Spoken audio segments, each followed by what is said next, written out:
दूसरी चीज, ग्रेजुएशन में आपने क्या पढ़ा होना चाहिए। तो ग्रेजुएशन में आपके पास इन 4 सब्जेक्ट्स में, मतलब हिस्ट्री, जियोग्राफी, पॉलिटिकल साइंस और इकोनॉमिक्स, अब इनमें से आपने कोई 2 विषय पढ़ा हो अपने ग्रेजुएशन में।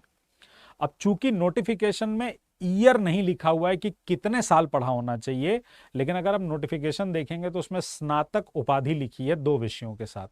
और एनसीटी का जो लॉजिक है इसके पीछे वो ये है कि कम से कम 2 वर्ष अवश्य पढ़ा होना चाहिए। तो सीधी सी बात है, इनमें से कोई 2 विषय आपने पढ़े हों और कम से कम 2 वर्ष पढ़े हों तो आप ये फॉर्म भर सकते हैं। ठीक है। अब इन चारों के अलावा, जैसे बहुत सारे बच्चे ये लिखते हैं कि सर हमने ज्योग्राफी पढ़ा है और सोशियोलॉजी पढ़ा है, क्या मैं भर सकता हूँ? नहीं भर सकते हैं आप। सर मैंने हिस्ट्री पढ़ी है और हिस्ट्री के साथ मैंने जो है वो पॉलिटिकल साइंस सिर्फ 1 साल पढ़ा है, क्या मैं भर सकता हूँ? नहीं भर सकते हैं आप फॉर्म चाहें तो भर दें, लेकिन फिर वो लास्ट में क्या हो जाएगा, रिजेक्ट हो जाएगा। तो हिस्ट्री, ज्योग्राफी, पॉलिटिकल साइंस और इकोनॉमिक्स, इन्हीं 4 में से कोई 2 विषय आपने कम से कम 2 वर्ष पढ़े हों अपने ग्रेजुएशन में, तभी आप ये फॉर्म भर पाएंगे, अन्यथा आप ये फॉर्म नहीं भर पाएंगे। ठीक है। परसेंटेज का कोई चक्कर नहीं है, तो यहां पे 50% वाली कोई बात आती नहीं है।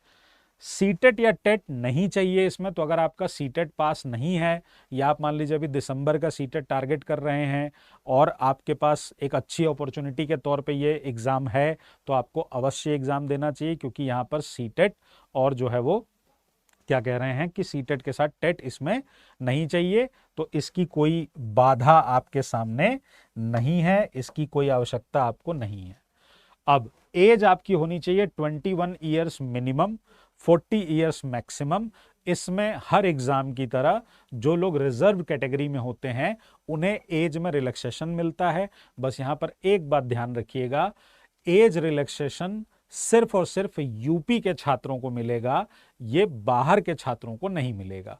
तो जो बाहरी राज्य के बच्चे हैं वो बिल्कुल आवेदन कर सकते हैं, आउटसाइड कैंडिडेट बिल्कुल अलाउ हैं। बस वो कंसीडर किसमें किए जाएंगे, वो कंसीडर किए जाएंगे अनरिजर्व कैटेगरी में। तो उनका जो एज है ये 21 से 40 के बीच में ही होना चाहिए। ये तो हो गई यहां तक की बात। यहां तक की बात आपकी क्लियर हो गई, यहां तक की बात आपकी क्लियर हो गई।